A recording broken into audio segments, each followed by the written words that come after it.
This is for the kids that snort pixie sticks. And this is for the kids that starts fights for kicks. For the millions at home that feel all alone, that cut themselves till the knife hits a bone. I feel just like you. If you feel like me, then let me hear you scream out, psych ward family. A 3G system in 1G ride, bass hitting so hard, feel like worlds collide. Man, 10,000 Cadillacs said it, let me hear it.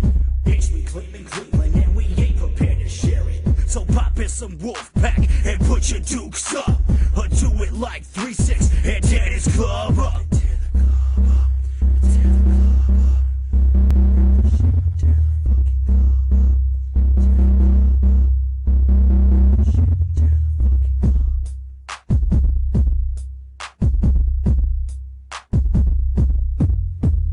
Bloodstains, cocaine, weed, greed, and power.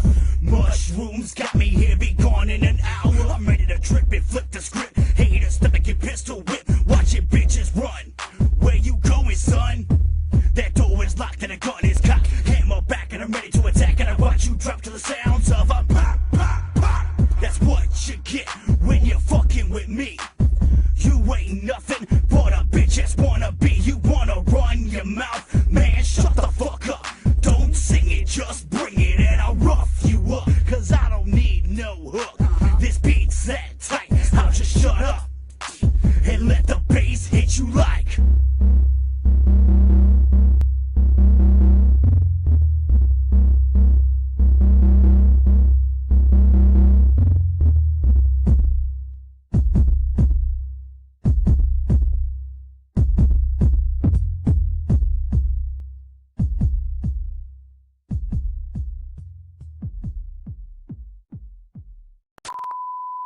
Warning, Money's Crazy Mind contains language that may not be suitable for all listeners. Discretion is advised, but will be completely ignored.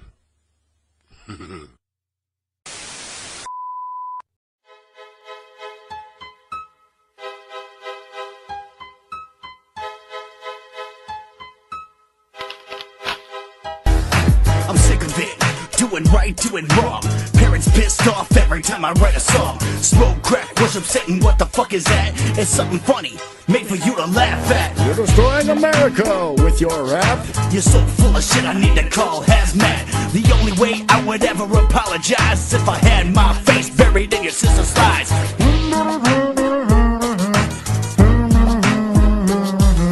Okay, I'm sorry for what it's worth, but the best part of you was the afterbirth. If you can't take a fucking joke, then go jump in the river. Na na na na na na na na. And I fucked your sister. You can't take a fucking joke, then go jump in the river. La la la la la la la la. And I fucked your sister.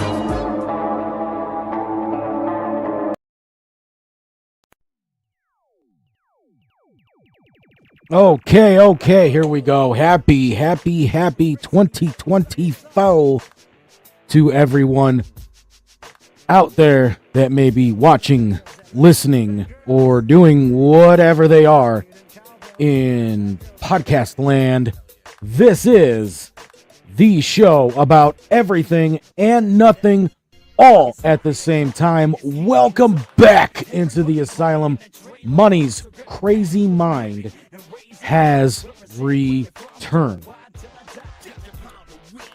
And you know, the past couple of weeks have been absolutely mind-boggling bonkers in certain things that have been kind of happening and going on, and certain dealings that I've been involved in, and things like that. Originally, when I was going to start this show, I had this elaborate little speech that I had concocted and was going to try to say some things that were, I guess you can say, I don't even know how to put it, but initially what was going to open this show is not what you guys are going to hear now. And I thought about it quite a bit over the past few days, and when I was finalizing everything that was going to go into the show, I decided, you know what, this show has never been intended to be a show that feels pre-scripted. And a lot of the times, which is part of the reason why I named the show what I named the show, it is always supposed to have been a kind of off-the-cuff, you know, to steal a phrase from one of my favorite wrestling personalities, Paul Heyman, it's meant to feel like a shoot promo. And as I was going through the paces and putting the show together and finally seeing the vision of this episode the way I wanted to see it, I made the decision that this part of the show was just going to be off the cuff, a shoot promo, as you will, and just kind of just put everything out there as to some things that have been going on over the past couple of weeks when it comes down to dealings that Nameless Faceless Productions and yours truly have been kind of doing. And not only that, but like what the vision for what this year with this show and other things that Nameless Faceless Productions is going to be involved in is going to look like. So I just want to start by stating, obviously a lot of things changed at the end of last year. Friendships were broken. Partnerships were ended. And a lot of realizations and a lot of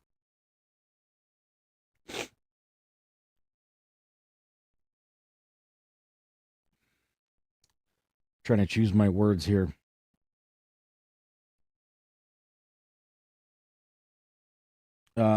I guess the word I'm looking for is epiphany. So a lot of realizations and epiphanies kind of came to light. And that was that obviously I was not very happy with some of the things that were happening, not only with myself, but the way that I felt that this show was going creatively. And at the end of last year, I came out and said a lot of things about places I've been and people that I've dealt with. And, you know, a lot of it made me feel, or made a lot of people feel, I guess, like I was ungrateful for those opportunities and those and those partnerships, which that wasn't really the case. You know, I was very happy with everything that I accomplished and everything that I was able to do, and a lot of the things that I probably would have not been able to do in any other place. I've always been grateful for those things, and yes, did things end on a very negative note? Yeah, absolutely. You know, and I have to take responsibility for some of that just as much as the person, as the other end of that spectrum needs to take responsibility for those things as well. However, once I finally had time to calm down and think about a lot of things, I realized that the direction not only of this particular show, but of the things that I wanted to accomplish and the things that I wanted to get done in the future, and for some of it, the present, I needed to do things differently, and I needed to do things on my own. And for a lot of that, some of that stuff is starting to come to fruition.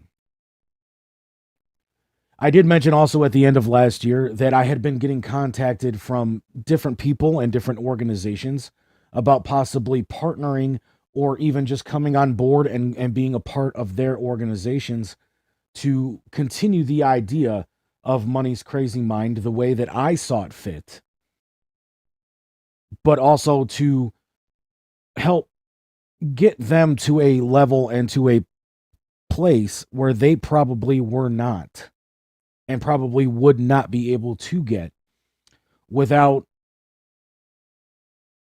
without certain knowledges and certain things that they felt I could bring to the table. And as I've stated many times here on this, and I'm not going to dwell on any of that, and I'm not going to reiterate anything that I had said in the past, but obviously I respectfully declined each and every single one of those deals that came before me. And there were reasons for that. I needed to make sure that I could do this and do it the way I want to do it, and make sure that the other things that I had been working on and building towards were going to be able to happen is better terminology, without what I felt was a handicap or potentially a crutch from somebody else. I had been doing that, and I didn't want to continue doing that. And if I was going to do a partnership or do a team up or, form a Justice League or however you want to word it, and the only reason I said Justice League is because I'm wearing a Batman t-shirt.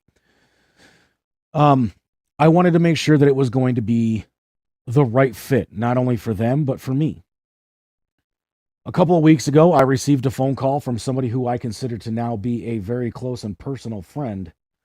A relationship that started at our previous location. And even though neither one of us are affiliated with that location anymore, we'd stayed in contact, and, I had kind of behind the scenes hands off, I'm not a part of this. I'm just helping you guys out kind of deal, to get you guys started. Kind of deal, like, just saying like, well, here's something that you can do. Here's somebody to talk to. Here's this, here's that. It was only just in that way.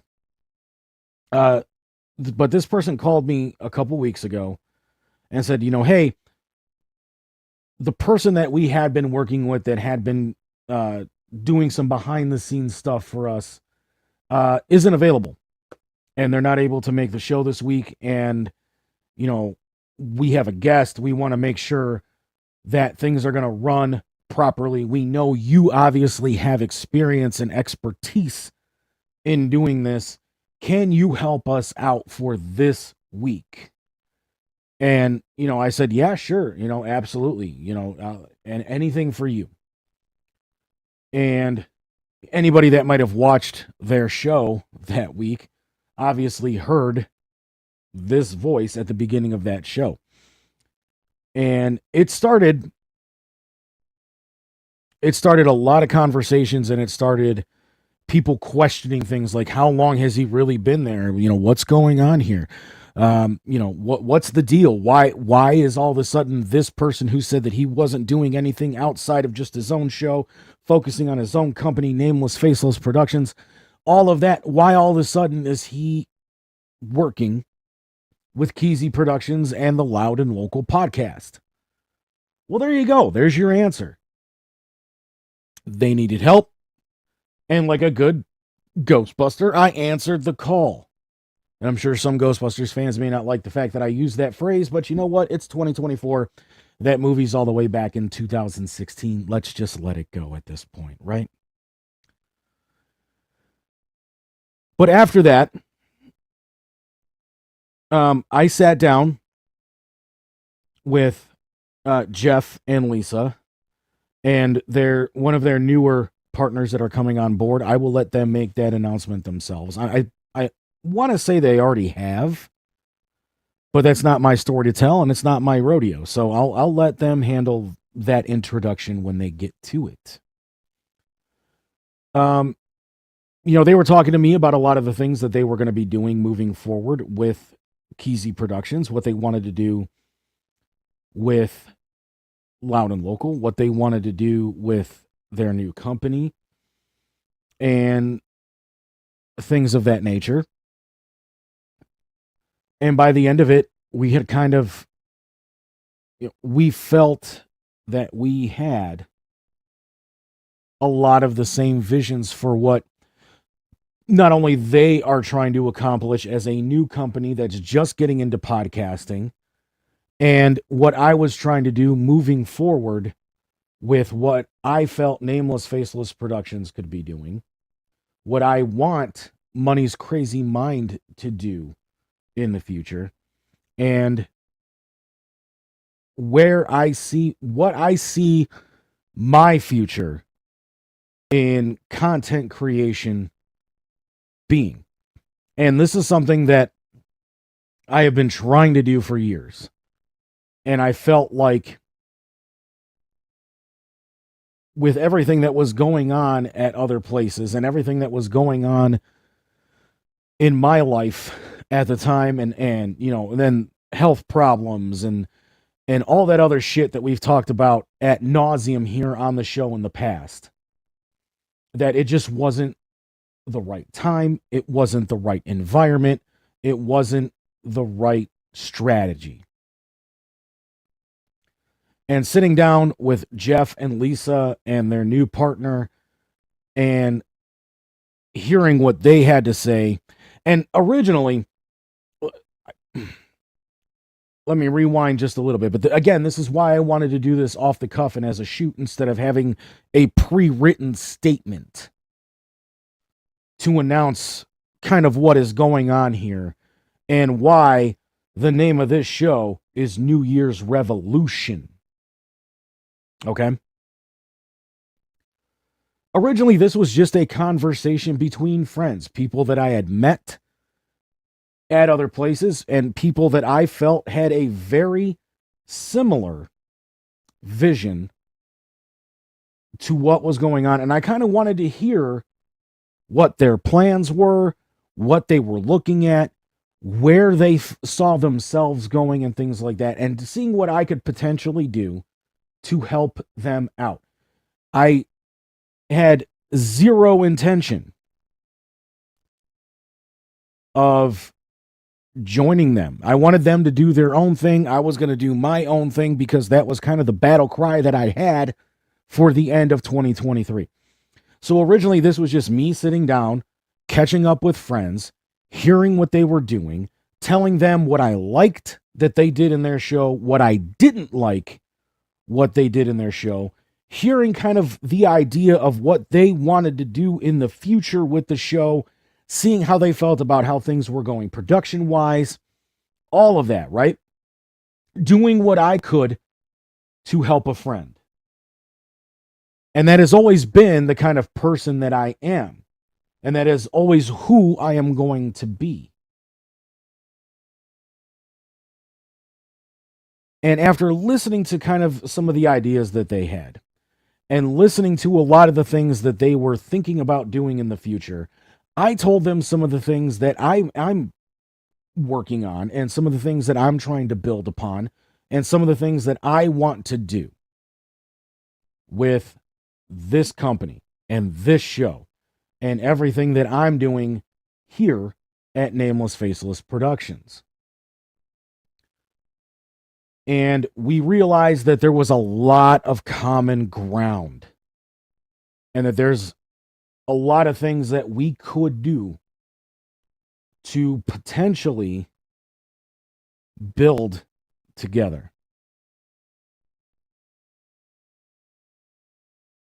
So now there is a partnership between Nameless Faceless Productions and Keezy Productions. And a lot of what we are going to do together is to help build their brand of Loud and Local and Keezy Productions. And also build a safe space so that anyone, regardless of experience level, regardless of what the content is, regardless of who they are, who they're affiliated with, who they're friends with, and regardless of past mistakes, maybe at other locations, can come and do a podcast, a YouTube channel, a Twitch stream, whatever their vision is. Keezy Productions and Nameless Faceless Productions want to make it a safe space for them to be able to do what they want to do as a content creator. And like I said, regardless of experience level, if they're starting at the bottom of the basement and they've never done this shit before and they have no fucking clue what they're doing, that's where we come in here at Nameless Faceless Productions. We are going to give them the knowledge, show them the tools, and get them to a place where they feel comfortable. But not only are we going to give them the skills and the knowledge and the tools, but we are going to give them the place. And if they need help along the way, we're going to make sure that every single person that works behind the scenes has the knowledge and knows how to use the tools and can make sure that everything runs smooth. Because, I mean, let's be honest here. If you're going to run that kind of a company, you should know how every single one of your tools and every single piece of your production and everything like that runs. And that's the one thing that they said that they wanted to do. They wanted to learn. And it's one of the things that I wanted to do, and that was teach. Teach not only the most experienced podcaster that maybe is only doing audio only, but has always wanted to get into video. Or maybe somebody that is into video, but doesn't know how to operate a green screen. Or maybe somebody that just wants to add particular elements to their podcast, but has never really learned how to do it, or doesn't know how to do it. Or maybe just wants to get better and more polished at doing any of these things. And that's something that I have wanted to do for a very long time. And now, with this partnership between myself here at Nameless Faceless Productions and Keezy Productions, we can make that happen.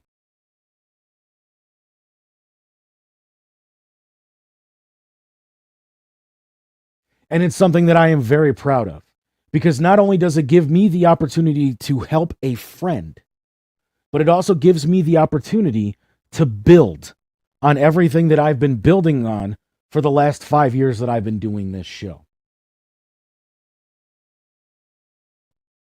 So the revolution for 2024 is that finally, a lot of the things that I've been trying to do and a lot of the things that I've wanted to do for the past 5 years finally has that opportunity to come to light and to happen exactly the way I want them to. And my first students are the people that own and run and operate Keezy Productions, because they want to learn. They came to me and they said, teach us how to do this. Help me, Obi-Wan Kenobi. You're my only hope. And they've been watching everybody that they've had behind the scenes at Keezy Productions, but none of those people wanted to teach them. So when I was there a couple weeks ago and I was operating the show for them, making sure the show was going off without a hitch and all of that fun stuff. And yes, let me just put it like this, okay? You know, like I said, they are my friends. Or at least I feel that they are my friends. I know Lisa and I have built a friendship over the years from our relationship that we had in the past. Our business relationship that we've had in the past. Let me reiterate that, because some people may think certain things and I don't want them to think those certain things. But when we were at the studio every day, yes, we built a friendship because we were around each other for 9 hours a day. And we had to make sure that we could get the fuck along, if you catch my drift, right? You don't want to sit in an office with somebody for 9 hours a day and you fucking hate the person that you're there with. So no, and Lisa had been a guest on this show previous to that. And she was sponsoring the place we were at before. So when she became a executive there, we had to make sure that our relationship was going to be able to coexist and everything like that. Okay. I've told the story. Now we can move on. And getting to know Jeff from working with him on the Loud and Local show at the other place, and working with the third person on their show, and also, knowing her from other relationships that I have and friendships that I have. I bumped the mic a little bit too much, and now it sounds funny, but at least in my ears it does. It may sound okay out there, but let me just readjust this a little bit. Come on, there you go. All right, now it's not hitting me in the face. All right. But when they came to me, they're watching me set their stuff up, right? Because I do things a certain way. And they're like, oh, wow, that looks so much different. And look at the way that he's doing things. And I'm using, because the monitor that they have there is touchscreen. So I'm sitting here and I'm like, well, shit, I don't have to move this. I can just go, and I'm just playing with stuff. And, I have their new partner sitting behind me, and she's kind of just like, and I have Jeff and Lisa, who are obviously on camera, and they're looking at the way I'm doing things, and they're just like, oh, wow, look at how quickly he's doing this. And how he knows exactly where everything goes, where the other guy was kind of like, I think I do it here, and I think I do this. Anyway, and I'm not making fun of the guy. I really am not. I'm just sitting there saying, like, they're just like, he didn't have all of the knowledge. Like, he was able to run the show, but he didn't have all the knowledge that I have. And, they just like the way I did things. And I had seen every previous episode of Loud and Local that they'd been doing since they went and started Keezy Productions and all of that. So I was very familiar with the way that person operated the character of Satan. And it just so happens I can do Satan too. And I don't even need to be at the Keezy offices to do it. So when I was putting their videos together, because Nameless Faceless Productions was putting all their videos together, I was able to replicate Satan for them.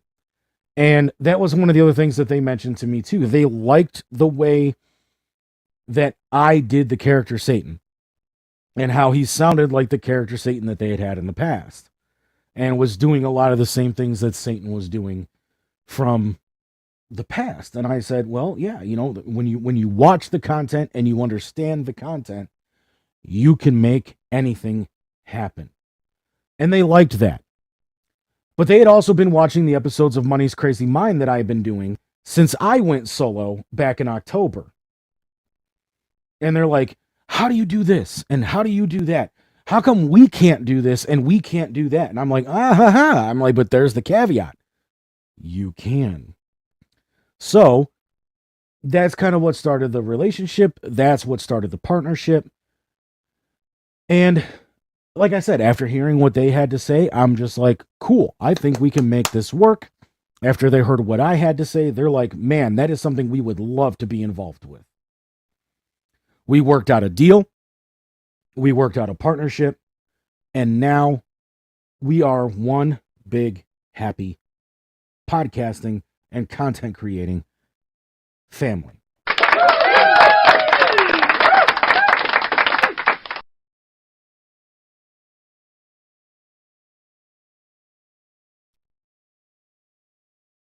A lot of what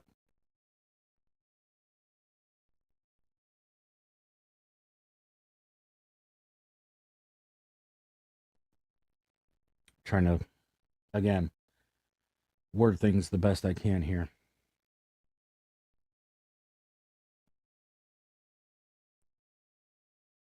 A lot of what I was going to try to do on my own when the year flipped to 2024, I can do on my own. I really can. But when you have people that understand a vision and have a similar vision and want to see the same success for them that not only do they want to see for you, but they'd want to see for anybody who wanted that. It's an advantage, and it's a situation that you have to kind of take advantage of. And that's always kind of been the way I felt about all of it. And it's been the way that I want to feel about everything.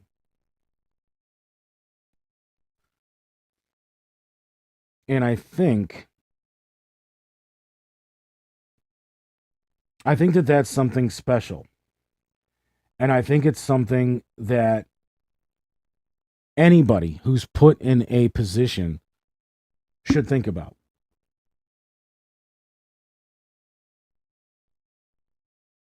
I see a lot of things differently now that, again, I'm trying to just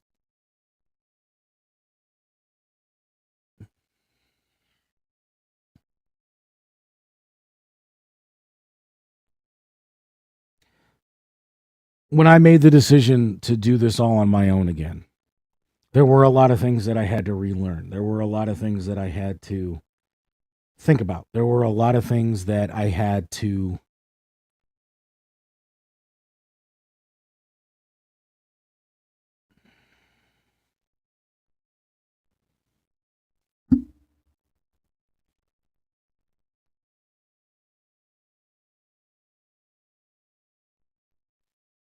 there were a lot of things that I had to sacrifice. I'll put it like that. There were a lot of things that I knew were going to take time to rebuild, like my audience. There were a lot of things that I knew was going to have to be retaught. There were a lot of things that I knew I was going to have to discover on my own to make things happen the way I wanted them to happen. That journey started in November, and it is still going on today. I'm very happy with the progress and the improvement that I see in my own show, and the fact that I actually feel more comfortable in my skin doing this show than I felt in a long time. But I think for me, the most important thing is that I realize that I don't need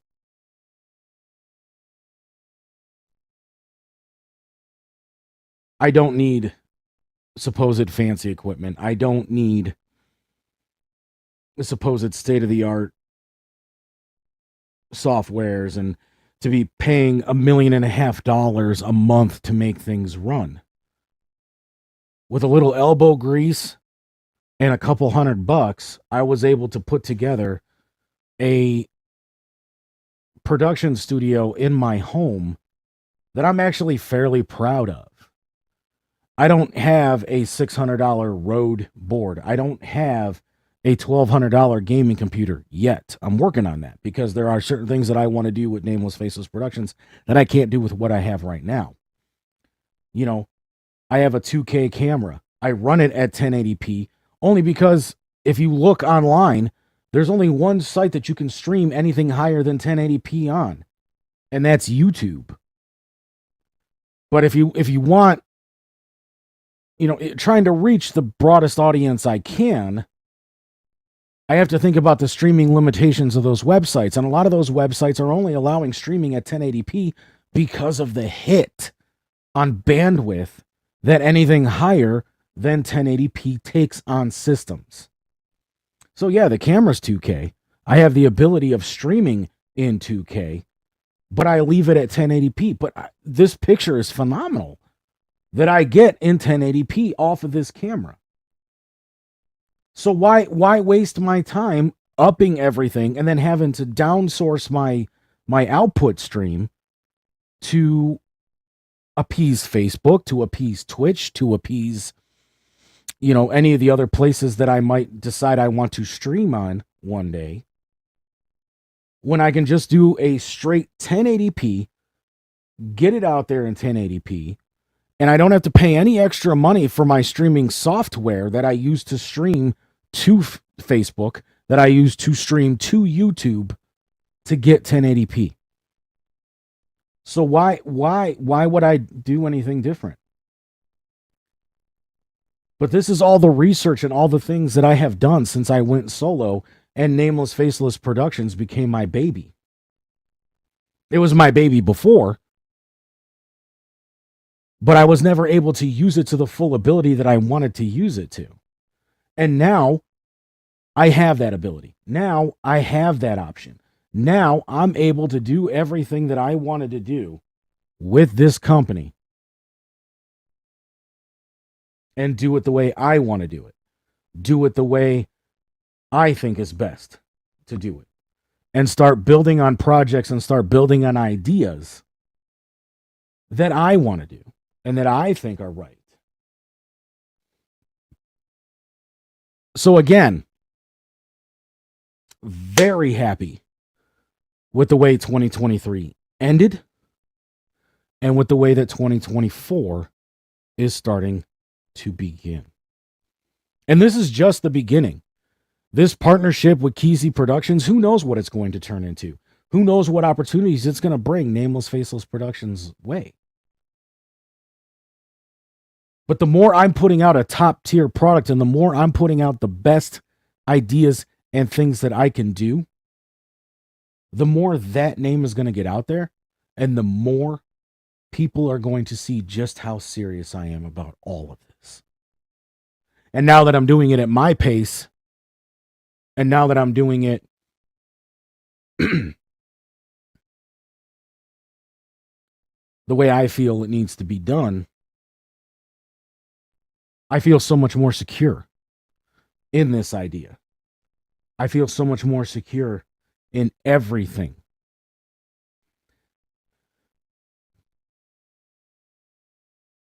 And I'm excited to see the future of this partnership with Keezy and everything else that we have and that we're building on and all of that. But with that said, we're going to cut to break right now. But okay.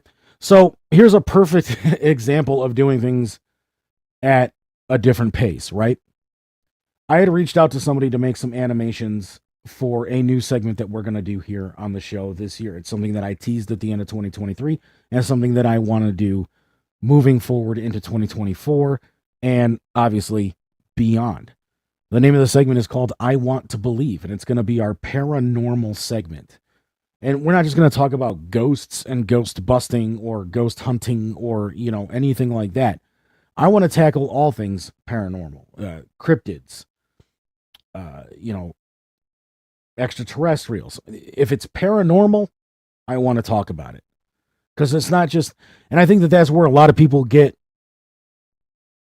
the phrase paranormal confused.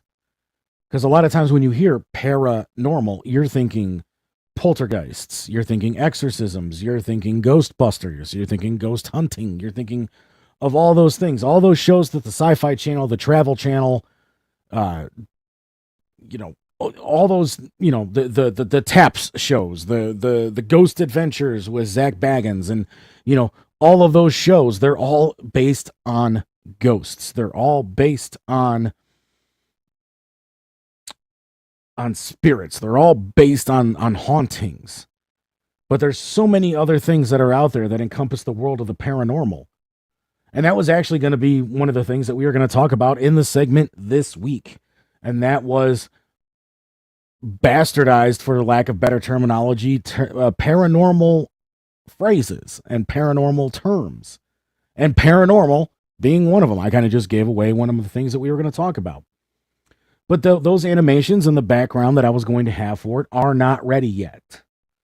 But that's nature of the beast, right? And part of it was my fault. I'm sitting here and I'm like, hey, this is what I want. This is what I think we need to do for it. I'm going to go live on this date. Can we have it done by then? Sure. I called him 3 days ago and I'm like, scratch all that. I need to change everything. So part of that was my fault, but because I wanted to do some different things with it. I wanted to play with some different things with it. And he's like, bro, I'm not going to be able to have that done by Friday. And I'm like, I kind of figured. I said, but the other topic that I wanted to talk about Basically everything I wanted to talk about this week, and this is not the rundown for the show. This is actually day one of Content Creator School breakdown. But like everything that I had for the show and every idea that I had that it was originally going to go into this episode, because something popped up in my timeline on the book face that made me sit there and go, now I'm pissed. And, not having the animation ready for I Want to Believe and all of that, it kind of just made me sit there and go, you know what? We'll break down everything that we're working on with Keezy. We'll break down everything that we are working on here with Nameless Faceless Productions, which we've just done for 40 minutes. And then we will get in to what grinds my gears about something. And that'll be the show for this week.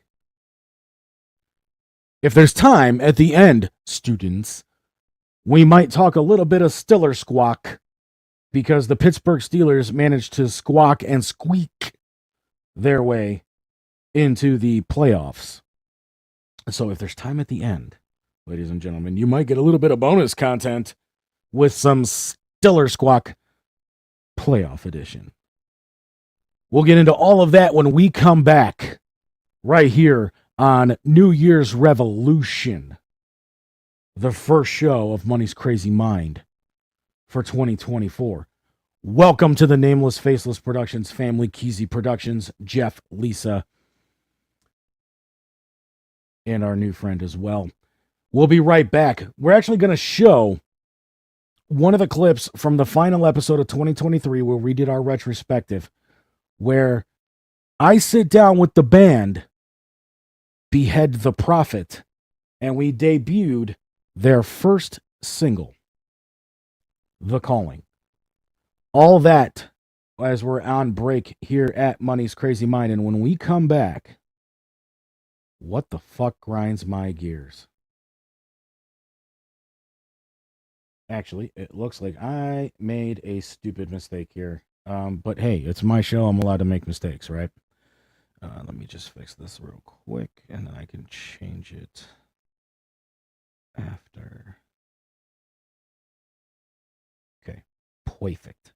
All right, so here we go. Here is that clip from episode 115, Behead the Prophet live in studio, and they are talking about us debuting their first single, The Calling. Gentlemen, it's time. It's time. Oh, fuck. Okay. So Play the fucking song, then, Lee. yes, we are going to play the brand new, or the first single, actually. The only single The from only one out right now. Only one. We're working on the other one, people. From Behead the Prophet. It's called The Calling. This is, or is this more like the world premiere? This is the world premiere. Well, it's, Yes. it's been out. It is available globally. Yeah, it's Yes, been out for yes. streaming for about a week. It's on every streaming site. Every streaming site, and shout out Bob Hacker and Keith Kelly from Absolutely, Nexus those Studios guys for fucking rule. getting that song Thank you, properly. guys. Yes, All right. those guys fucking rule. And shout out to our booking agent. Mandy McGuire from Powerback Booking. Thank you so much, All right. Mandy. All right, so we're going to play the song here. We're going to take a quick little break here, which we like to do at the top of the hour here on Money's Crazy Mind. When we come back, we will break down the song. We'll talk to these guys about it. Like I said, I haven't heard this yet either. I wanted to wait until this moment. I knew these guys were going to be here, and I saved it. And because even my wife, Megan, you know my wife, Yes. you know, she was just like, did you hear the song from Dwayne yet? And I'm like, no, they're going to be on the show the 21st. I'm waiting. Stop bringing it up that it's in my fucking Thank you, email. Megan. Thank you so much. Thank you, Megan. We love you. She's actually watching Boaterhead over at the. Oh, great fucking band. Yeah, they sell out the local every time they're Yes, there. they're great, dude. All right, but here we go. No more bullshit. No more talking. Here it is. Behead the Prophet and their single, The Calling.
Oh man, I'm still coming down from that, man. Oh, thanks, dude. Thank you. Dude, Thank you. holy shit. You guys killed it with that, man. I appreciate that, man. Oh wow, that sounds really great. Wow, that sounds like a really good deal. Who are you talking to? The Northeast Ohio Ghostbusters. Hello, Northeast Ohio Ghostbusters. What are you wearing? Khakis? Well, that sounds hideous. Well, they're Ghostbusters.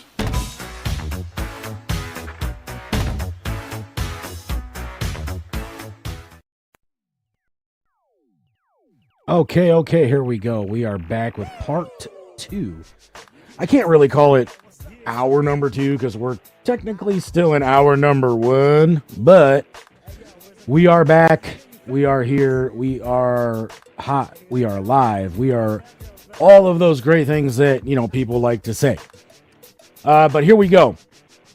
Part 2 of Money's Crazy Mind. The first episode of 2014, the New Year's Revolution, as I am kind of referring to it too, for right near. And like I said before the break, something kind of happened that popped up in my timeline on the book Face very recently, and I kind of want to get into it and kind of give my thoughts on it and all of that fun jazz and mumbo jumbo, as they like to refer to it.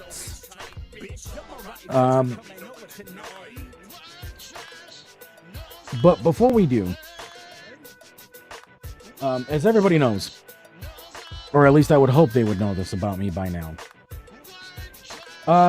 I'm a really large fan of the franchise Ghostbusters, and there's obviously a new movie that is going to be coming out here very, very soon. Sooner than we had originally anticipated, as it would turn out, thanks to a statement by Sony Pictures that was released earlier this week. And that is that instead of Ghostbusters Frozen Empire hitting theaters on March 29th, it is now going to be hitting theaters on March 22nd. So if you've already marked your calendars, or if you have a countdown clock running for Ghostbusters Frozen Empire, you're going to need to change it in your Egon Spengler's journal and move it up a week to March 22nd. But speaking of Egon Spengler's journal, which was one of the bonus things that we got when we pre-ordered the Spengler's Proton Pack from Hasbro, this was just one of the little extras that we got. And there's an interesting little phrase here.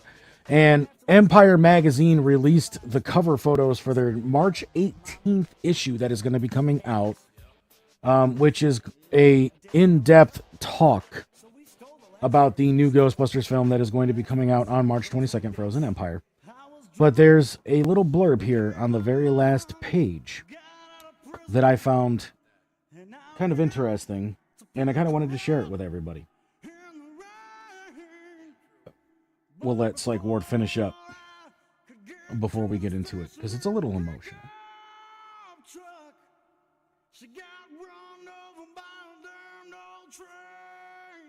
Now, if that ain't Psych Ward, you can suck my dick.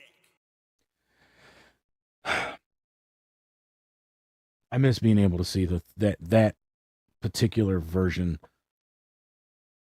of Psych Ward live, knowing that we lost Damien a couple of years ago. And you can go back into the archive of Money's Crazy Mind and hear the episode where I call Debo Crazy and Mr. Sick, and we share our memories of Damien after he passed. And I know Damien's family really appreciated that episode, and I know a lot of Psych Ward fans did as well. So you can go back and check that out in the archive of Money's Crazy Mind. But I just want to read this one little paragraph right here at the top of this last page, and it kind of puts into perspective what the ending of Ghostbusters Afterlife was saying, and also what I feel the tone of Frozen Empire is going to kind of be. Although Ray is more than likely to conjure up any number of horrific anomalies, Venkman liable to say something that elevates Gozer's ire, and Winston apt to try to talk me out of this hazardous approach. I feel a sense of inadequacy, deprived of their presence. I miss my colleagues. I miss my friends. I truly hope we can reconnect when this is done. Also, I would savor the opportunity to forge new connections. I've been keeping close watch over them, and I miss my family. And obviously who he is speaking about is his daughter, Callie, and his grandkids, Phoebe and Trevor, who we were introduced to in Ghostbusters Afterlife. But seeing as how Sony made that announcement and Empire announced today that their next issue of Empire magazine is going to focus on Ghostbusters Frozen Empire, I could just kind of wanted to share that little blurb here before we get into our main topic of the week. And if you guys have been keeping tabs on the show over the past few months, we've obviously been doing a lot with the Doctor Who 60th anniversary. And there was a lot of things that were coming out of that 60th anniversary that I thought was kind of interesting. And a lot of it being surrounding the fact that a lot of people think that Doctor Who became the victim of the woke bug, as I like to call it. And a lot of that stems around some of the things that the character of the Doctor said. And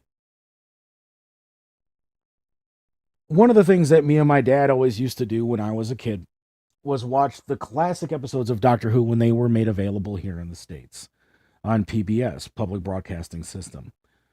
And not so much back then, but I mean, especially since this new iteration of Doctor Who hit the airwaves, a lot of the things that the character of the Doctor was saying, which was obviously replayed by David Tennant in the 60th anniversary specials, kind of came out a little bit more in these more recent iterations.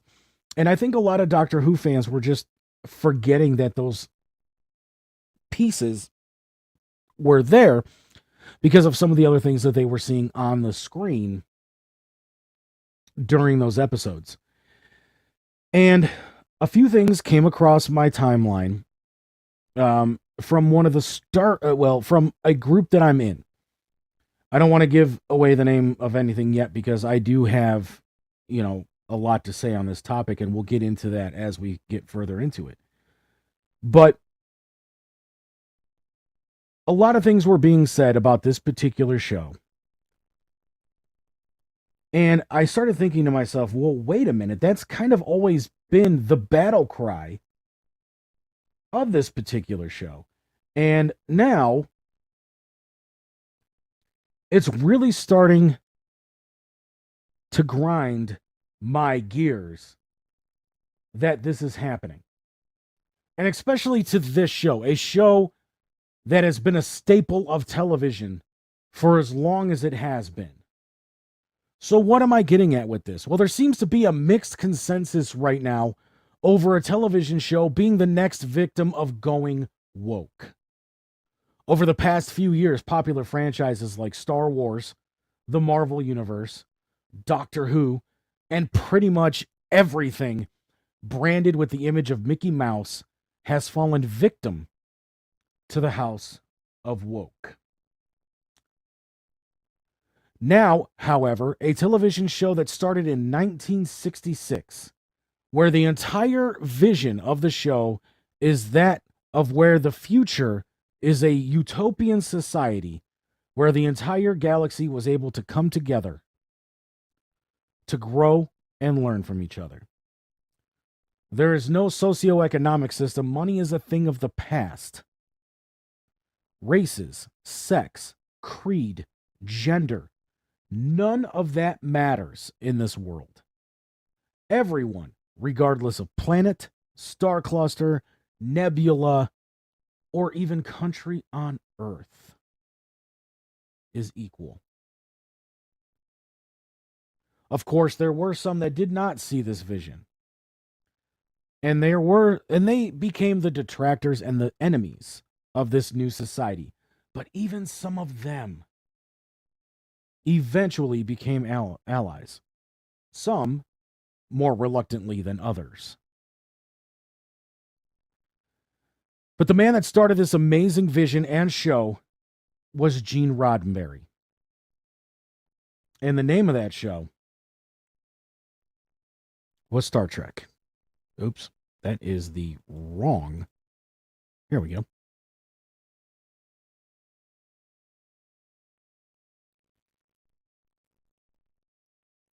Star Trek came about during the space race of the late 60s and brought many Americans hope that not only would we beat Russia into space and the lunar surface, but that also we as a society could learn from our past mistakes and become better than what we are.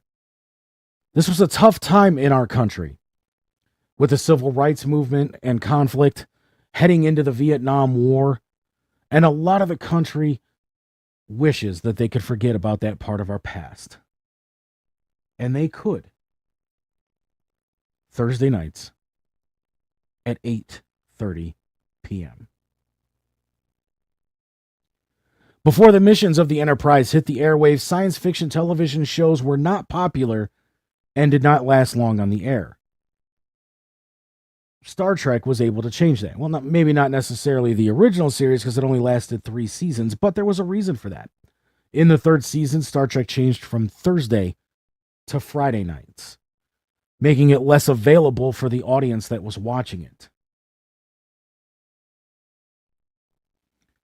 Through the action scenes and space battles, Star Trek hoped to teach important lessons like equality, understanding, conflict resolution, and so many, many more. Star Trek was and continues to be, over 50 years later, a show that was ahead of its time. Each series has featured a culturally diverse cast of varying races, sexual preferences, and of course, genders. Each in various roles of power on the USS Enterprise, Starfleet, and the Federation as a whole.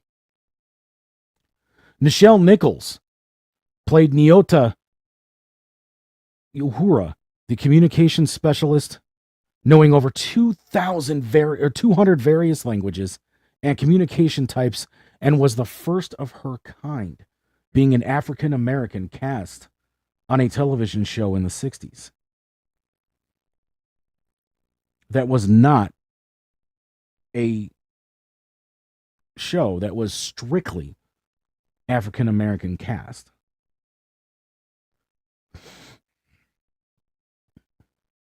And she also shared in the first interracial kiss ever shown on television with William Shatner. George Takei, a now openly homosexual Asian man, played Hikaru Sulu, helmsman of the Enterprise and Enterprise A, who would later go on to captain the USS Excelsior. Walter Koenig as Pavel Chekhov, a Russian national, tactical officer, navigator, science officer, first officer, and even at one point, the doctor. And these are just a few from the original series that were groundbreaking. The mission of Star Trek has always been a simple one: make a better society and people for the future. Throughout its 58-year history, Star Trek has had these kinds of characters, from V'ger to the Bynars to Lieutenant Dax, who was neither male or female. It's whoever the symbiont attached to, making it similar to the Doctor from Doctor Who in a lot of ways. Dax was also a bisexual character, and because the symbiont brought over the memories, the feelings, and the essence from its previous hosts, they were transferred to the next iteration of Dax. Zefram Cochrane, the father of modern warp technology, the man who supposedly ushers in this new utopian society, was an alcoholic. And he never wanted to be the father of a new generation, a new future, as it were.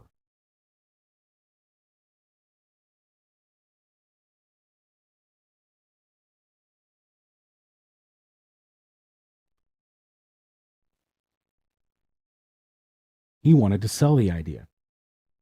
He wanted to get rich off of it.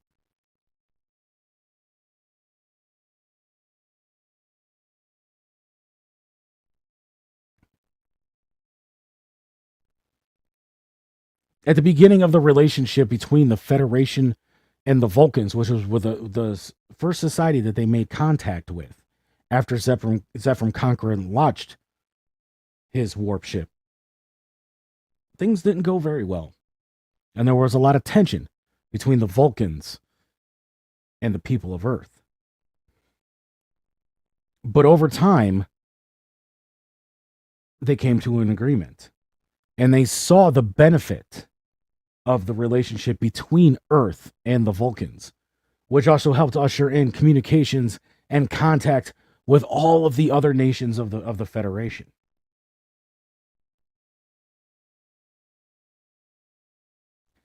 The opening of the original series and the Next Generation had the same message. Space, the final frontier. These are the voyages of the Starship Enterprise. Its continuing mission to explore strange new worlds, to seek out new life and new civilizations, and to boldly go where no man has gone before. And man, not in the sense of a gender, but of mankind, the race that inhabits the earth. Each generation learning from the mistakes of the past and inheriting one general rule that Starfleet officers are bound to. And that rule is the Prime Directive. The Prime Directive prohibits Starfleet personnel and spacecraft from interfering in the normal development of any society, and mandates that any Starfleet vessel or crew member is expendable to prevent violation of this rule. Obviously, something that Gene Roddenberry concocted out of the mistakes of Earth's past. And if you think about at the time that Star Trek was created, the mid 60s, it was the past, but it wasn't very far off. World War I, World War II being prime examples of that past. But you also have to look at what was going on in the world, in America at the time with the civil rights movement. And even the treatment of Native American citizens that had been going on before that. A conflict that continues to this day.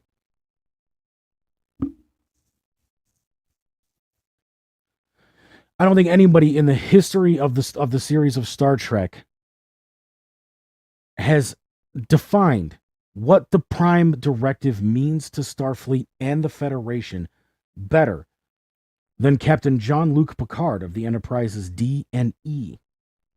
And what he had to say was, the Prime Directive is not just a set of rules, it's a philosophy, and a very correct one. History has proven again and again that whenever mankind interferes with a less developed civilization, no matter how well intended that interference may be, the results are invariably disastrous. Similarly, the Enterprise's first encounter with the omnipotent being of the Q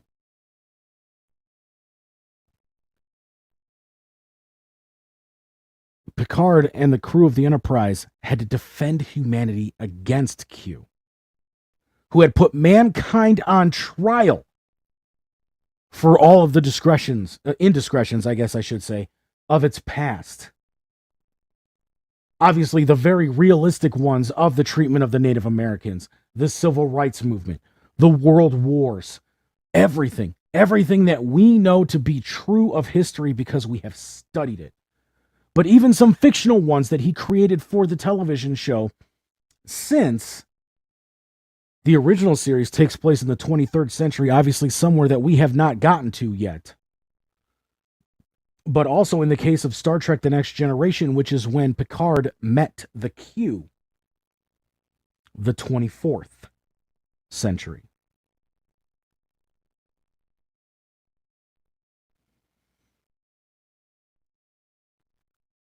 And Picard informs Q that humanity does have a savage history, but that we have learned from it, grown past it, and that he can prove that humanity is a better thing now if Q would allow them to continue on their current mission of going to Farpoint Station.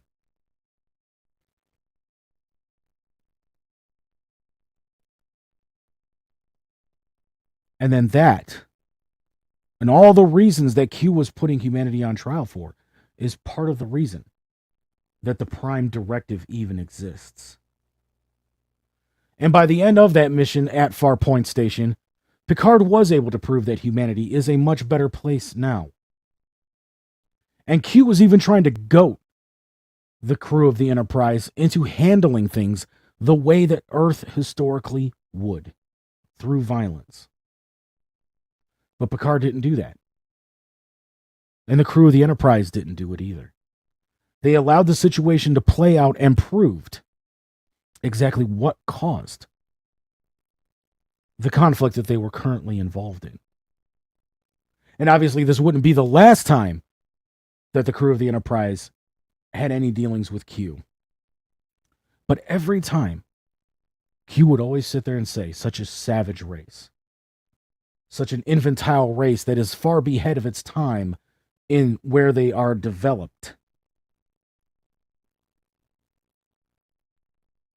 But every time, the crew of the Enterprise would prove to Q that everything that not only the Q knows about humanity and knows about the history of Earth is just that. History.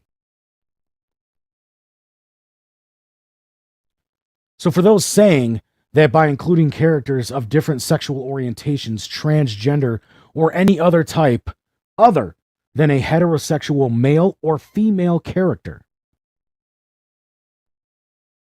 clearly, in my opinion, has never seen a single episode of Star Trek.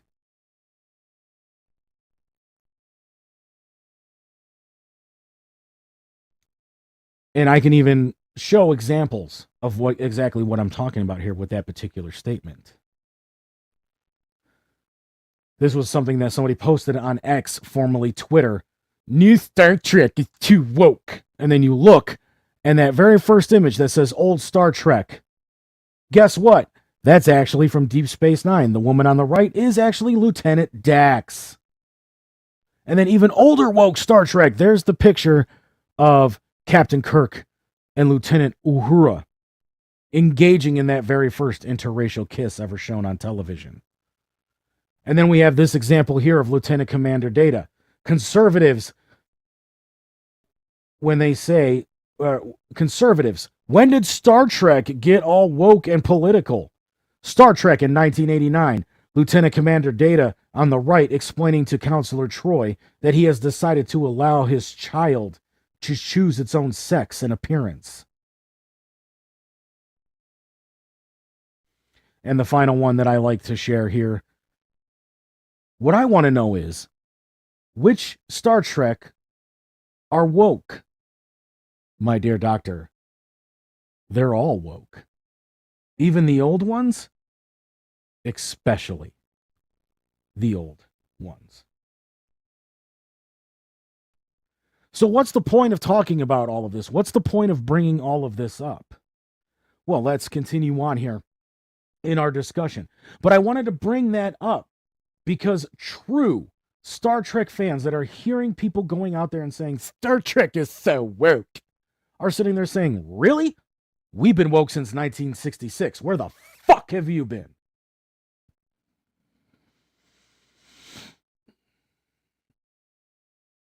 But it's very clear that all these people saying it has never seen a single episode of any of the Star Trek series or films from the past 58 years. Star Trek was woke before woke was woke. And that has always been a crucial part of Star Trek. Over the decades, the show has gotten more into the action, but the premise and principle has always been exploration, not only of the galaxy, but also of one's own self and humanity as a whole. The same can be said about what's happening now with Doctor Who fans, who are worried that their precious series is being ruined by the inclusion of certain elements of the show that have always been there. But because society wasn't in a position for them to be as out in the open as they are now, the fans start crying woke. The character of Data is a perfect model for all of this. An android striving to be more human because it admires the abilities of humans, and although he lacks emotions and social awareness in a lot of ways, at one point, a Federation scientist tried to declare Data as property instead of a life form, and was forcing him to submit to experiments that could potentially make him stop functioning. Data was the only person of his kind. And if that was allowed to happen, we wouldn't have a Data anymore.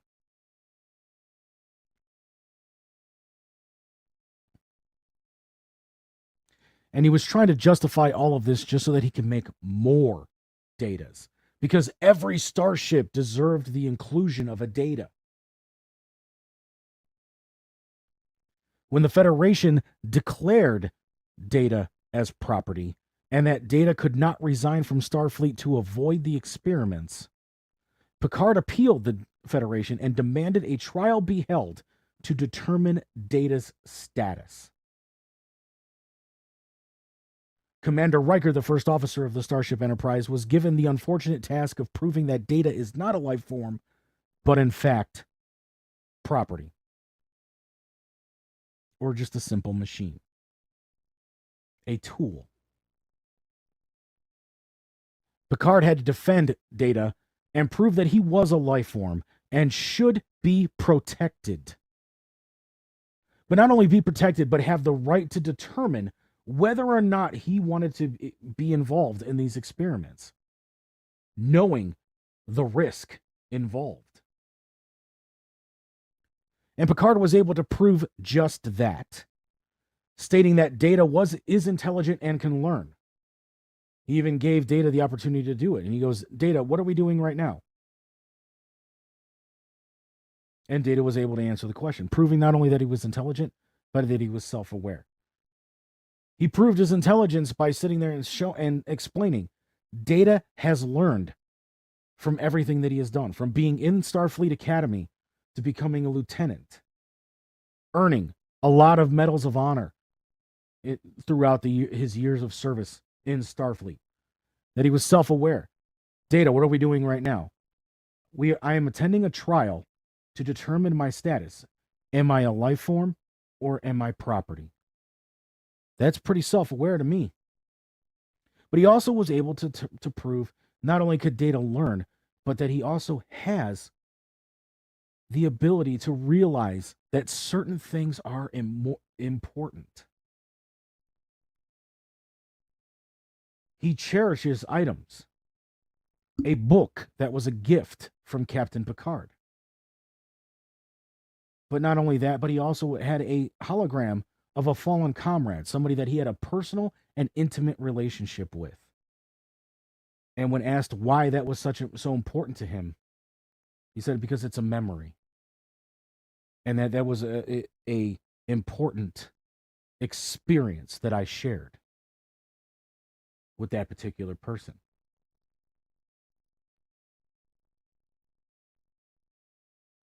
But Picard also used Earth's history to bring that up, stating that by making and forcing Data to do these experiments, given the risk to data, that it was the same thing that Earth had done so many times in its history.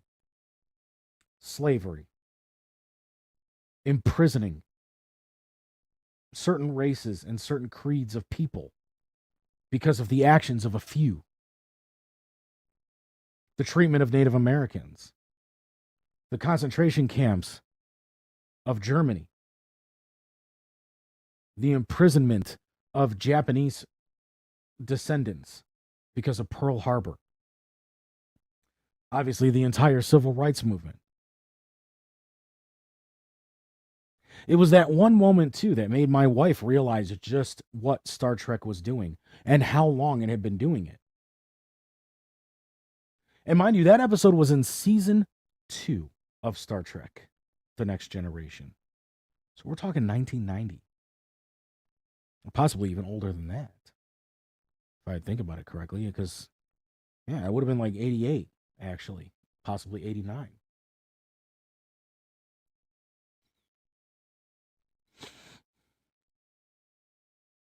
Data did feel the finality of what would happen if the experiment failed.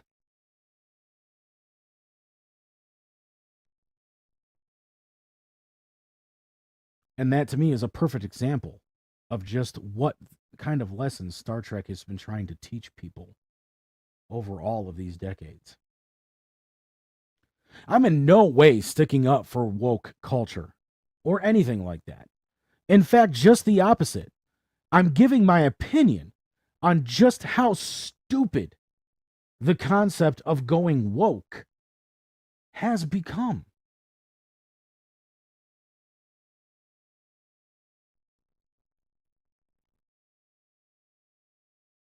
But what exactly is woke anyway? Does Star Trek even fit the mold of being woke? Well, according to dictionary.com, woke is having or marked by an active awareness of systemic injustices and prejudices, especially those involving the treatment of ethnic, racial, or sexual minorities. And Wikipedia expands on that, stating that woke is an adjective derived from African American vernacular English, meaning to alert to racial prejudice and discrimination. And then beginning in the 2010s is when it came, I should say, to encompass a broader awareness of social inequalities such as racial injustice, sexism, and the denial of LGBT rights. So based on the explanations that have been presented there, Star Trek has been woke since 1966. It does it through tales of space exploration and extraterrestrial species in a lot of times, but it still contains those principles. So many of the issues isn't that Star Trek is going woke,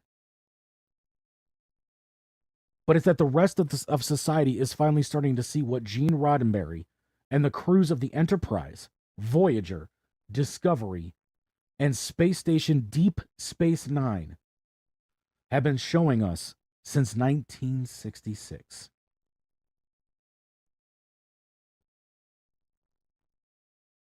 The other side of this is that woke has kind of become a bastard of what it was originally intended to be, and is now used as a battle cry instead of awareness.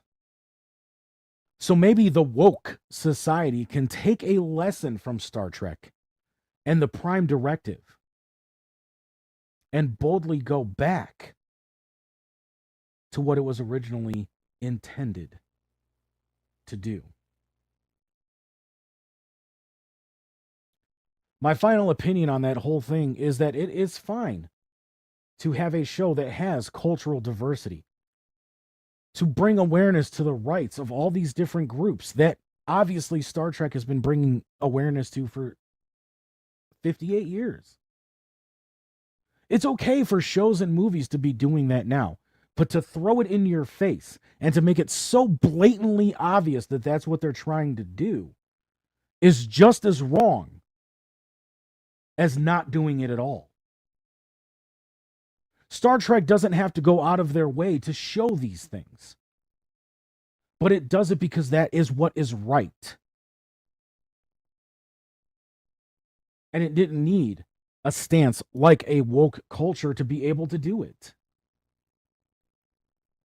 So maybe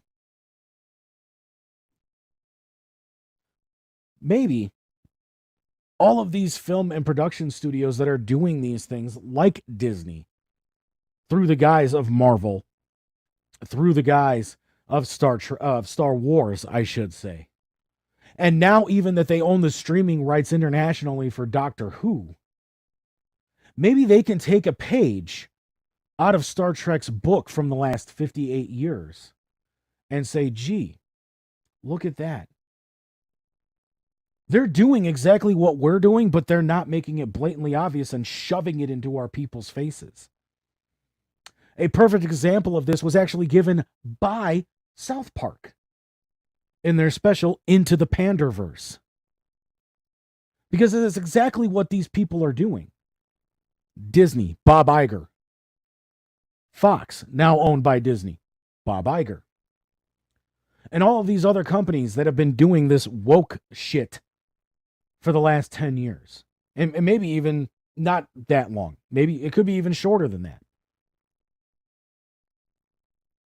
But for what these people are doing was shown exactly what they were doing by South Park. That by changing the race, sex, and sexual orientation of its prime characters just to pander or appease one piece of its audience is alienating and excluding the rest of its audience. And that's something that I've always been against. And I think my biggest argument to that is the fact that Warner Brothers for a long time was thinking about changing the race of Superman to African American just to appease that part of the audience. When you can speak to a lot of African Americans out there and they all say, we're cool with Superman being white. Dude's been white for 80 years. Over 80 years now. Instead, they can create a new Kryptonian character. And I've even given a lot of ways on how they can do this. The main one being the city of Kandor, which is on Brainiac's ship. Introduce the character of Brainiac. Have this person be one of the last remaining citizens of Krypton that Brainiac was able to preserve and keep alive because he does have the city of Kandor in his museum on his ship. You can have Brainiac brainwash him, make him think that Kal-El, Superman, Clark Kent, is his enemy, and then you introduce a brand new character. It's a Kryptonian with the exact same abilities and powers as Superman, but you are not erasing 80 plus years of history of that character. Erasing history is just as dangerous as repeating history. Because by erasing it, you run the risk of repeating it. Because you're not giving a previous generation a chance to learn from the mistakes of its ancestors.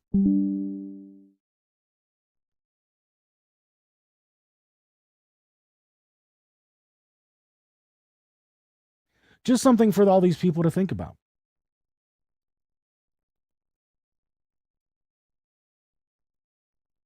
But to sit there and accuse something of being something, when in reality, and I wouldn't even say that Star Trek is woke. Does it fit the mold of what woke was trying to do originally when it was invented? Absolutely. But it was doing it before it was cool to do it. It was doing it before it was socially acceptable to do it. So as I said, the world is finally catching up to what Star Trek has been doing since 1966. And me being a fan of Star Trek my entire life, it's embedded in my DNA because my entire family have been Star Trek fans since before I was born. A lot of the way that I treat people And a lot of the way that I look at society as a whole, not only did I learn from being a Boy Scout, but I learned from shows like Star Trek that showed the dangers of what it could be to not treat everyone, regardless of their past, their heritage, or where they come from, with respect. And that everyone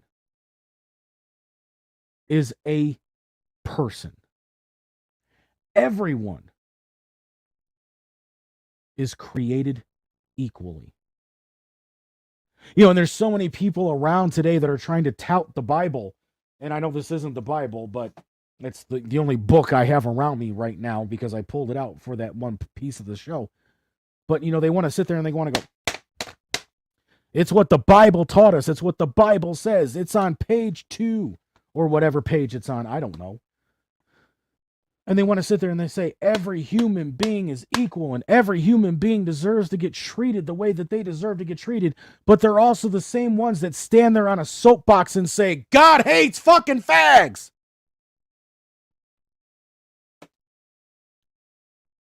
That it's in the Bible that God hates fags. You shouldn't fuck another man. You should be fucking a woman. So which is it? Is it that every human being is created equal that it says on page 2? Or is what on page 50 that you're misinterpreting the truth? And that's always been a big argument when it comes to this with me.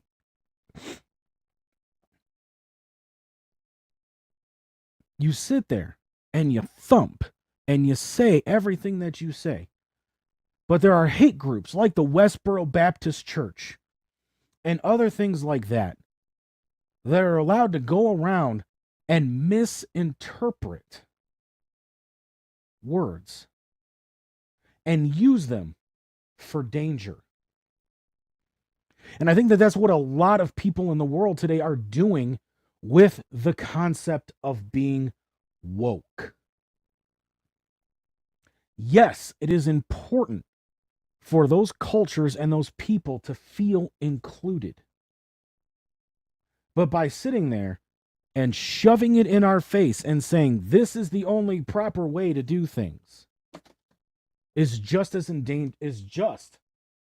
ow, motherfucker. I'm going to reposition this thing for the next show, I swear to God.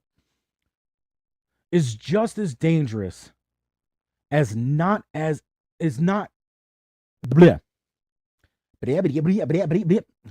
That is Hereditary 2, unfortunately. Thank you, Mother. Not including it, or shoving it in our face. Sad part is not only do I do this show for a living, I work in a call center, so I'm constantly talking. I can do it, I swear, I promise. I've done it before. Shoving it in our face is just as dangerous as not including it at all. There we go. I finally said the sentence. Thank you. Thank you. Thank you. And you're pretty much doing exactly the same thing that groups like the Westboro Baptist Church and all of these other hate groups out there are. Motherfucker. Okay, that's it.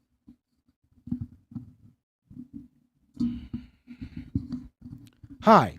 This should be better because now it's not going to hit me in the fucking face. Excuse you? Anyway.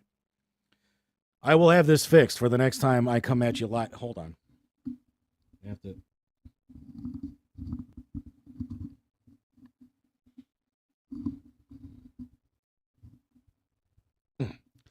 Okay. I moved some things around, and that is unfortunately one of the effects of moving things around is, now this gets in the fucking way sometimes. So, still learning here on how to do things the way I want them done to where I'm able to be all animated and talk with my hands because I'm Italian. But, to kind of wrap that point up, by by doing what a lot of these places and things are doing now, it's just as dangerous as the missions and the statements that groups like the Westboro Baptist Church and anti-LGBT communities are doing, and anti-race communities are doing, racist groups are doing. Because now you're pushing an agenda, just like they're trying to do. Instead of just sitting there and saying everybody has the right to be included. You know, characters being created just because they're LGBT. Characters that are being included just because they're African American. Characters that are being included just because they're Jewish. Writers and creators are feeling pressured to have to include those characters because that is what woke is telling them to do. You can still bring awareness by not pandering. And that is the point that I'm trying to make. So if I come off sounding like a fucking prick, or if I come off sounding like I'm not happy about the fact that these things are being done, or if I'm coming off in any way that is not what I am intending to try to do, then I do apologize, because that is not the intention at all. I'm just trying to bring it up that you don't necessarily have to pander, because pandering can be just as dangerous as not including at all. That's it. That's all I'm trying to say. That's the only point I am trying to get across. And nobody you can go and talk to. Do you like being pandered to? Do you like having billboards on the street that sit there and say, God is the only place you can find God is right the fuck here. You need to come here. You need to have Jesus in your life. Abortion is murder. Think about all of the things that are being pandered and shoved down your fucking throat on a daily basis. And what does that do? That creates an agenda. That creates a danger. Because now you are putting it out to as wide an audience as possible that that's wrong.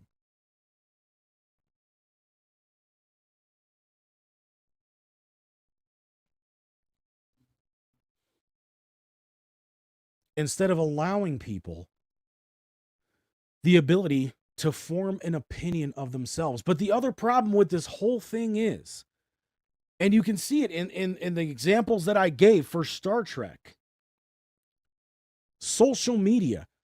And while I use it to just put my platform out here, I try to leave opinion out of my Facebook page. All I do is post a ton of fucking Ghostbusters shit and comic book stuff, and maybe a few updates about how I'm feeling or how I'm doing.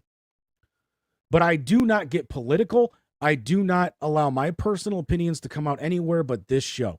Because then at that point, the only people that are hearing my opinion are the people that want to, because they click the button to. Do you get what I'm getting at? I don't go on Twitter and say things like Star Trek's woke now, so fuck that shit. NASCAR's stupid for allowing a fucking black person to be driving a car. I don't believe in any of that crap. Ew. I'm surprised we don't have the Tampax Cup and start in NASCAR because of Danica Patrick. Well, guess what? Danica Patrick ain't here no more. And there are other female racers that are doing better than Danica Patrick ever did. So what, are you still worried about the Tampax Cup? Or, oh my God, that street race in Chicago was stupid. Then here's what you do. Don't watch.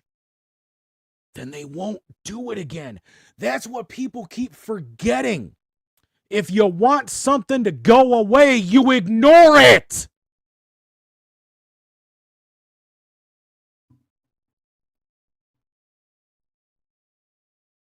And this is why Gen X gets so pissed off at people. Because we were told if you don't like something, ignore it and then it don't bother you. And guess what? For our whole lives, it's worked.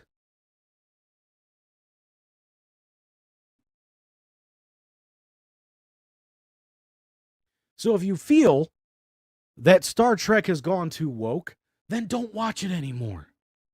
Those of us that know the truth and those of us that have been watching since its inception, and obviously I did not watch since its inception because I'm not that old, but I watched the reruns with my dad.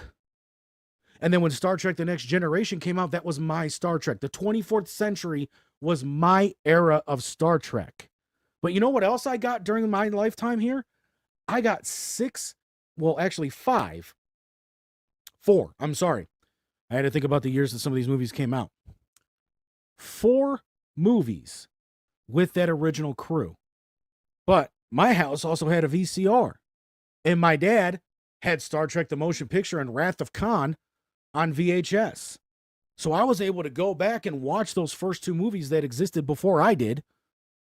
And you know what? I like them.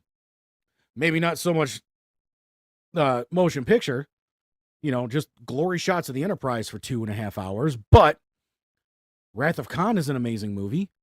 I even kind of like The Search for Spock. But again, there's a lot of things that happen in those movies that still teach the same lessons that Star Trek, the television show, was trying to teach people back in 1966 when it was on the air. And then was continued in Star Trek, the animated series. And then was continued in Star Trek, the motion picture. And then Wrath of Khan, Search for Spock. The perfect example of everything that other than the examples that I already gave. But if you want a theatrical example, Star Trek IV, The Voyage Home. Earth, now in danger of being destroyed because a alien race made contact with a species that no longer exists on Earth due to it being extinct by the 23rd century. And the crew of the Enterprise had to go back in time to bring that species into the future to stop Earth's destruction. Again, the actions of our past almost ending our future.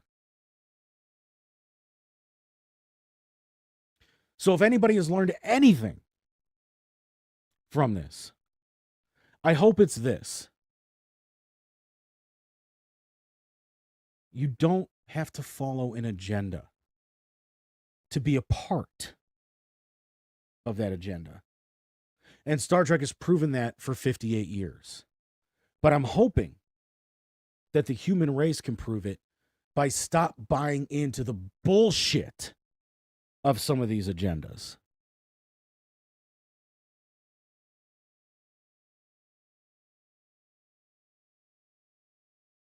I really did not anticipate that going as long as it did, but I'm glad it did. I'm glad I was able to get my feelings and my emotions out about this because it's something that has actually been bothering me for quite some time. And it's why I was defending Doctor Who the way I was defending it for the past month with the 60th anniversary and the Christmas special. Because I don't see an agenda there. I just see this show continuing to do what it's been doing with characters like Captain Jack Harkness. And even the fact that the Doctor has been a woman twice. So yeah, the Doctor is going to sit there and say, oh yeah, Isaac Newton was Hulk. Yeah, I see it. Same thing with Star Trek. And again, no issue in having strong female characters. Look at Ghostbusters. Janine Melnitz, she stood up to the guys. Dana Barrett, other than the fact that she got possessed by Zool, she stood up to Venkman and was just like, you're a creepy motherfucker. You got to, calm down a little bit, bro. And obviously you can look at another Sigourney Weaver character, Ellen Ripley. Get away from her, you bitch, and then blows away a fucking xenomorph. You can have strong female characters without them being shoved in your face. Sarah fucking Connor. There are so many other examples out there that I could give, but I'm not going to because it's a waste of time.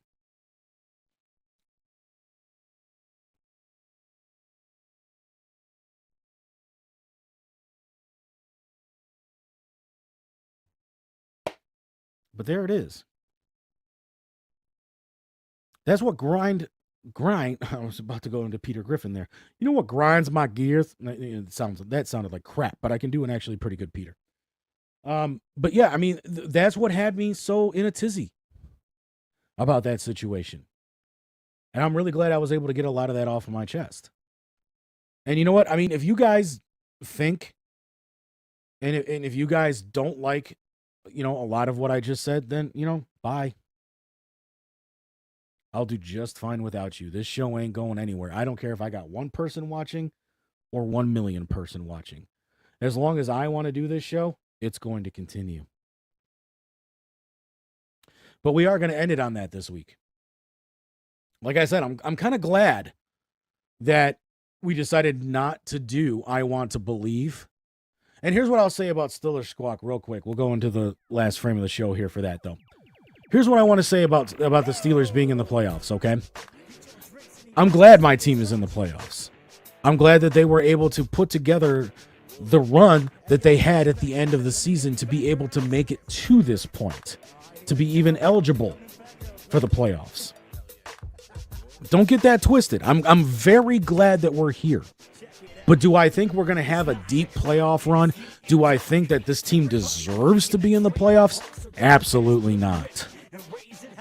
There were too many self-inflicted wounds that this team and its coach, Mike Tomlin, did to itself over this season that proves that this team, with the way it's configured and constructed right now, is not ready for the playoffs. And I've been saying that for the past few years on other shows that I've done, discussing the topic of the Pittsburgh Steelers. But I'm definitely going to be checking out the game Sunday. And with the weather report the way it is, I hate to say it, but the Steelers might be in a little bit of a better position to win this game than people are giving them credit for. Yes, Buffalo does have a very decent run game, but they are highly dependent on the passing game. And with the weather being the way it's going to be, ain't no way Josh Allen's going to be able to pitch that ball down the field the way he's going to need to make any kind of significant pass happen. Well, right now, Jaylen Warren and Najee Harris are lighting it up over in Pittsburgh with their run game. So that's something that people need to take into account. And I know a lot of people are just sitting there saying, Bills, Bills, Bills, Bills. Every pundit that talks sports right now is doing that, which is exactly why I'm leaving my opinion to what it is right now in this little last 5 minutes of the show. But don't count Pittsburgh out. This team seems to have been rejuvenated, and they've done it behind a quarterback that nobody ever anticipated them doing it behind in Mason Rudolph. And that makes them dangerous. So keep that in mind when you're discounting the Pittsburgh Steelers when it comes to the Buffalo Bills. And the Bills haven't been playing the way that they normally play recently either. And there's that to take into account as well. We'll be back in 2 weeks here in the asylum with Money's Crazy Mind. Hopefully with I Want to Believe. And some of the other things that we are going to get to this week that we ended up not being able to get to because I went on a 45-minute rant on Star Trek. But hey, you know what? I am so happy that that segment turned out the way it turned out. And I hope that people did actually get something out of it and possibly learned something because of it. And that is more the reason why I do this show than anything else. But stay tuned, because like I said, through Keezy Productions and through everything that we're doing here at Nameless Faceless Productions, we got some big things and big ideas coming. And I can't wait for the world to see what we collectively, as a partnership, are going to do. This has been Money's Crazy Mind. And until the next time we get together, have a week. Money's Crazy Mind is proud to be the exclusive flagship broadcast of Nameless Faceless Productions. That's all, folks.